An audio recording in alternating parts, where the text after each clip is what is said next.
اب اللہ سبحانہ تعالیٰ یہاں پہ فرما رہے ہیں کہ وہ قسمیں کھاتے ہیں اللہ کی پکی قسمیں، جیسے زور لگا کے نہیں ہم کہتے پکی قسم کھانے والی، پکی دوستی، اس طرح پکی قسمیں کھاتے ہیں۔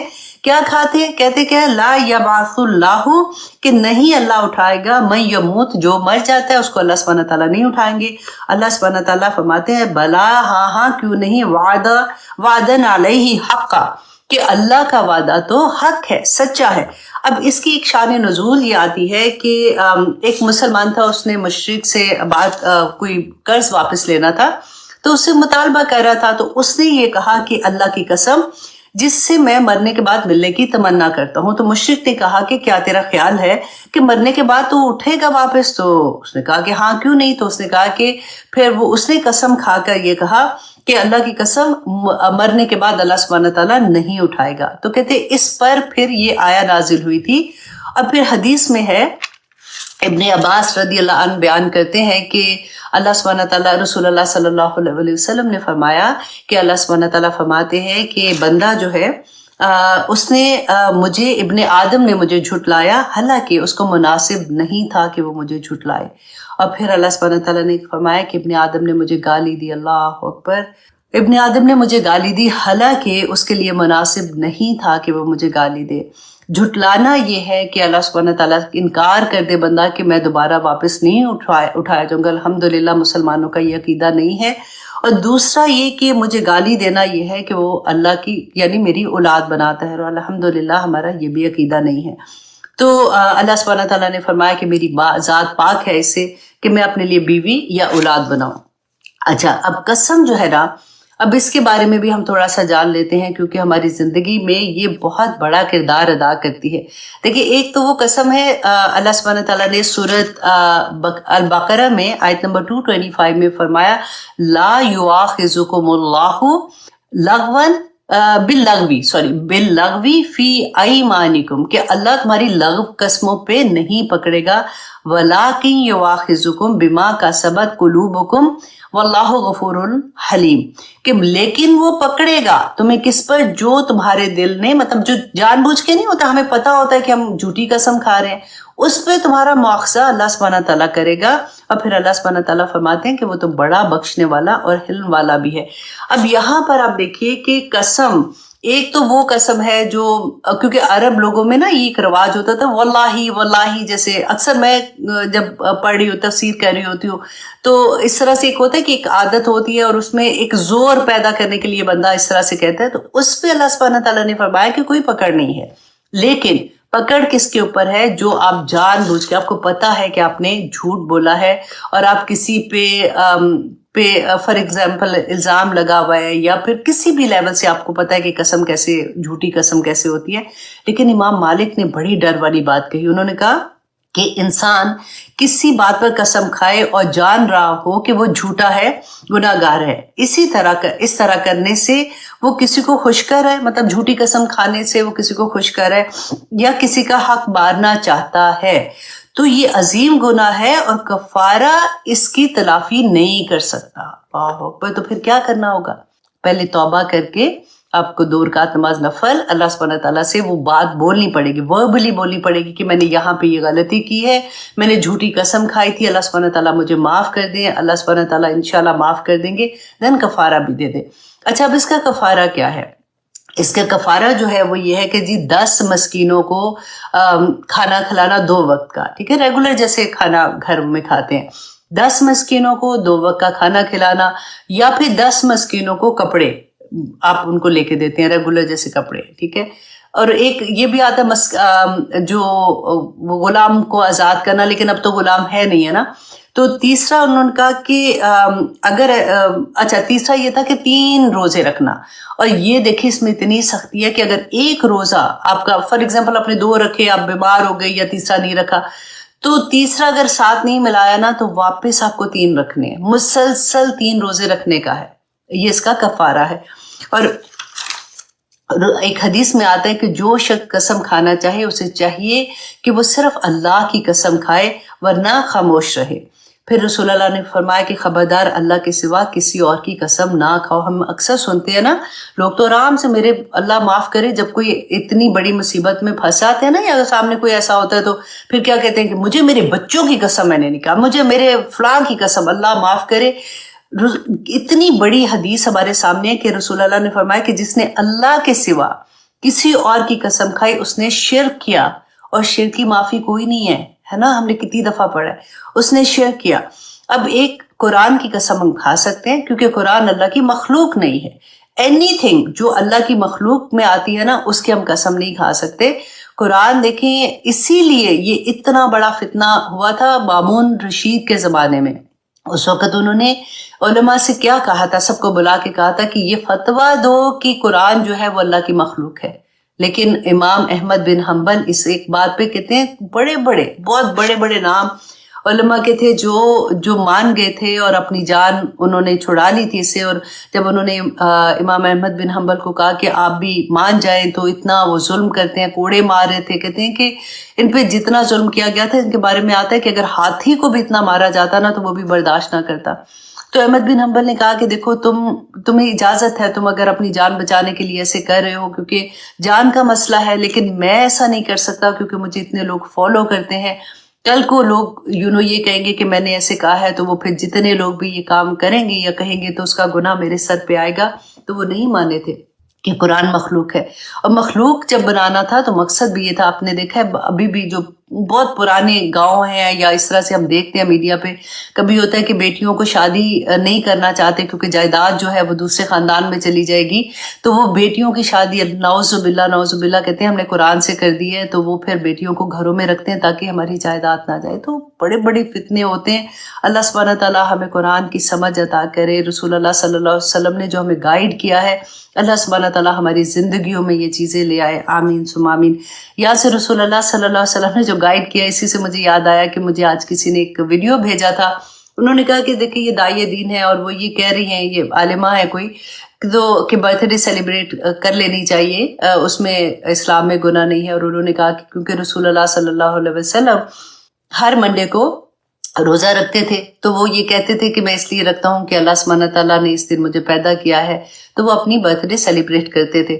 تو یہاں پہ میں بلکہ سوچ رہی تھی میں کہ ایک چھوٹا سا کلپ بنا دوں کہ یہ برتھ ڈے سیلیبریٹ ایسے سنت پہ عمل کرنا ہے نا, تو ایسے ہی سیلیبریٹ کرنا چاہیے کہ اگر جس دن ہم پیدا ہوئے ہیں اس دن ہمیں روزہ رکھنا چاہیے, رسول اللہ کی سنت ہے. اور پھر جب روزہ کھول رہے ہیں تو آپ کیک کھا لیں, اور پھر اپنے فرینڈس کو بلانا ہے تو بلا لے, اس میں کوئی غلط بات نہیں ہے. ہاں غلط طریقے سے اگر آپ پارٹی ایسی کرتے ہیں جس میں آپ اللہ کو ناراض کرنے والے کوئی کام کرتے ہیں تو اس کی اجازت نہیں ہے.